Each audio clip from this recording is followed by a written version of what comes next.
What happens when Russian hackers come for the electric grid? There have been hundreds of victims since the progressive attack on the US grid silently hijacked by hackers with alleged links to Russia.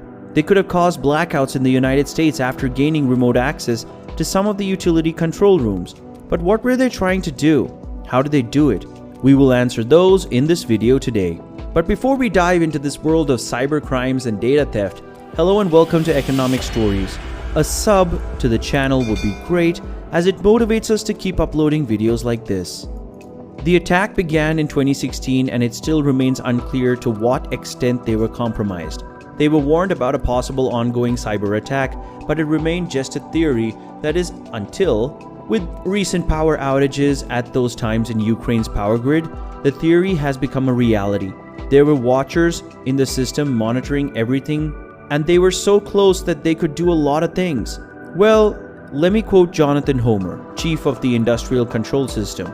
On this one, the hackers got to the point where they could have thrown switches and messed with the power flows, the hacking technique that was used. Even though they spotted the Russian viruses at the American power grid, they infiltrated our systems first. You see, to gain access to the computer systems back at the power plant and their internal servers, they first need to attack smaller companies which usually are not so secure. For example, a company could make the softwares for the power plant could be in question, or maybe the generators from where they could acquire emails and contact information of the employees at the grid. For instance, if Adonis receives an email from Mark from the marketing team, he's likely to open the email, but the email was actually from someone sitting in Russia. Therefore, he reveals all the confidential information. This is known as spear phishing. Or, the hackers can alter websites that the employees at the power plant are likely to visit on a regular basis. These websites record sensitive information and then relay it back to the hackers. This is called waterholing. Anyway, after sending the email to these targeted users with an option to download enticing documents, as said by the reports, the targeted users were supposedly induced to download these enticing Word documents. And if they took the bait, they were greeted with malicious components that ran programs which gave access to the hackers. Now the power plant was theirs for the taking. All they had to do was set up a local admin account, which would allow them to install new programs and further place more malware in the system and their networks. One such program was logging out of all the admin accounts every 8 hours. The author of the book Cyber Threat, Bob Gurley, and the founder and chief technology officer of the tech consultancy firm Crucial Point, in his own words said, "The bad news is this attack used a lot of old methods to get in. Trickery, getting people to click on links, the other kind of social engineering, phishing, to get a foothold somewhere. This was the same kind of basic attack pattern that's been going on for decades now." Gurley said, "It was just better resourced and better targeted, and they had more focused intelligence." The motive. Why would the Russians hack the electricity grid? It is a very large category, and it's unhelpful though it might be somewhat contributing to any malicious intent that they have had before. And from my speculation, I can say that this was not to sabotage the infrastructure of the nation. However, they could collect all the information in the database and even monitor the live feed from the CCTV. Yep, they could have been watching. But if they were just eavesdropping on what happened behind the grid, well, this attack would help the intruders understand how the grid works. Or perhaps it was just an attempt to weaken the nation from the inside, as the DHS and FBI stated that the campaign affected numerous organizations in the nuclear, water, aviation, energy, construction, and other critical manufacturing sectors. Or was their data stolen? Well, turns out it was. The companies remain anonymous during the interrogation in the news and public releases, as it could lead to consumer and investors' panic. The reports also have said that the hackers tried to clean their digital footprints on their way out after the intrusion and have advised the companies to take precautions and in case there were some leftover malicious codes that could jeopardize the system. Or was it a show of power to be able to hack into the electric grid and hold the button to America's power grid to demonstrate their power and put a dent on the national security? The report doesn't talk about any kind of sabotage or destruction of any equipment. But if the intruders can sneak into the system and alter codes in the system, then they probably can do it again. Was it the Russian hackers?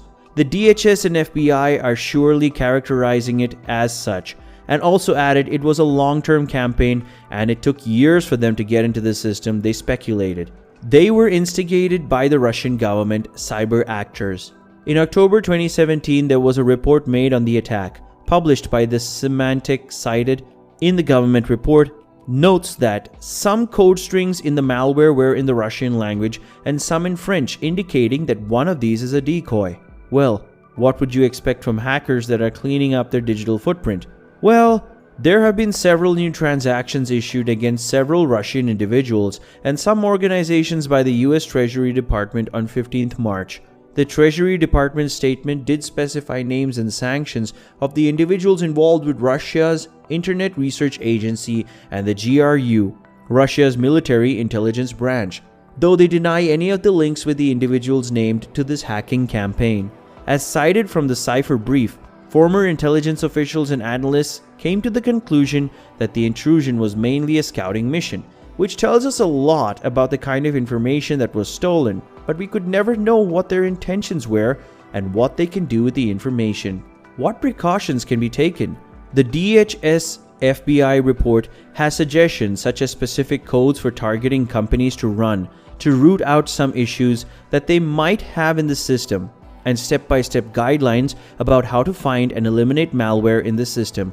And there is a list of cybersecurity tips and some sensible advice like setting a limit to the functions of a computer and leaving other functions to secure the administrator accounts. This could minimize the damage an intruder can cause.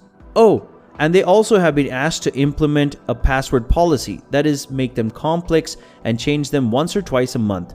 Well, passwords are meant to save your data. Don't keep it just to keep it. There have been multi-factor authentications enabled at these places to further concrete security. Cyber war. There's a lot of data that has great value all over the internet, and just a password away, and you must secure yours. The security measures are taken, but then these hackers are constantly finding new ways to outwit them. Hackers are caught all the time and penalized, but they do not stop. Evidently, most of these people have already been sanctioned at least once. This goes to show that they are retaliating against the law, forming a virtual war. Anyway, most of these cyber attacks fall in the safe zone, in a thin line between network security, espionage, and crime, which is in turn making it harder for the officials to determine a response. Intrusions like these are a bit lesser than a war or sabotage, but this data theft could risk a lot of things later in the future. Nowadays, everyone is surfing the internet with every possible personal data stored digitally, and these hackers could potentially get all of that data and use it for their benefit. I would urge you to implement those cybersecurity tips so that everyone can remain safe against these data bandits. If you're still here, it means that you really like this video, so please subscribe to my channel and ring the bell beside it for content like this. Oh, and if you liked the video, please let us know you did by clicking on the like. Thank you so much for watching. I'll see you in the next one.